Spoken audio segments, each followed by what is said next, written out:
తెలంగాణ మలి ముఖ్యమంత్రి యనమల రేవంత్ సారు చేయి సర్కార్ల శివరిదాకుండే తట్టులేడట. ఇప్పటికే పువ్వు పార్టీ లీడర్లతో కలిసిపోయిండట. చెయ్యికి చేతిచ్చి కమలం పువ్వు వాసన ముక్కు నిండా వీల్చుకునేందుకు తయారున్నాడట. అట్టవల కనిపించనే బాలన్న అంటే అన్న మనిషినే తెచ్చినాయిగో చూడుండ్రి. ఇన్నరా చెయ్యికి చేతిచ్చి కార్ల ఎడమకాలు పెట్టిన జీవన్ రెడ్డి సార్ ఏమంటున్నాడో ఇంకా మస్తుగానే అన్నాడు. మొత్తం ముచ్చటినుండ్రి. నీ ఎవరొచ్చో తెలియదు, కాంగ్రెస్ పార్టీ ఎప్పుడేమైందో తెలియదు. కొసెల దాకా ఈయన ఉంటా అని చెప్పి అనుకుంటుండు నేను కొసెల దాకా ఉంటా అని చెప్పని. కానీ అధిష్టానం గమనిస్తుంది ఈయన ఇప్పుడే పోయేది బీజేపీ దానిలో చేరిండు. ఢిల్లీలో చేయి పార్టీ పెబ్బలు సీఎం రేవంత్ సార్ను దూరం పెట్టినా గురువు ఏపీ సీఎం చంద్రాల సారు నా వెనక ఉంటాడు, నన్ను పువ్వు పార్టీలకు పంపుతాడని సీఎం రేవంత్ సారు అనుకుంటుండని జీవన్ రెడ్డి సార్ చెప్పుకొచ్చుడు.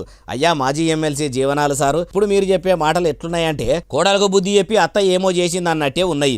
మీరు కూడా పదవుల కోసమే కదా సారు కాంగ్రెస్ పార్టీని కాదని కారు పార్టీల షరీక్ అయ్యింది. ఇప్పుడు సీఎం రేవంత్ సారు ఈ పార్టీలకు పోతాడు, ఆ పార్టీలకు పోతాడు, నడమల ఏపీ సీఎం వారధి లెక్కుంటాడు. ఎందుకు సార్ ఇవన్నీ? ముదాలు మీ జగిత్యాల చాలా మంది కాంగ్రెస్ కార్యకర్తలు మీ మీద కోపంగా ఉన్నారట. జీవి పోయేదాకా చేయి పార్టీని ఇడిచిపెట్టా అని చెప్పిన జీవనాలు సారు ఇట్లెందుకు చేసిండని అగమైతుర్రట. మొదలు మిమ్మును నమ్ముకోనున్న పబ్లిక్ కు మీరు ఏం చేయబోతుర్రో చెప్పుండ్రి అంటుర్రు ఈ ముచ్చటిన్నోళ్ళు.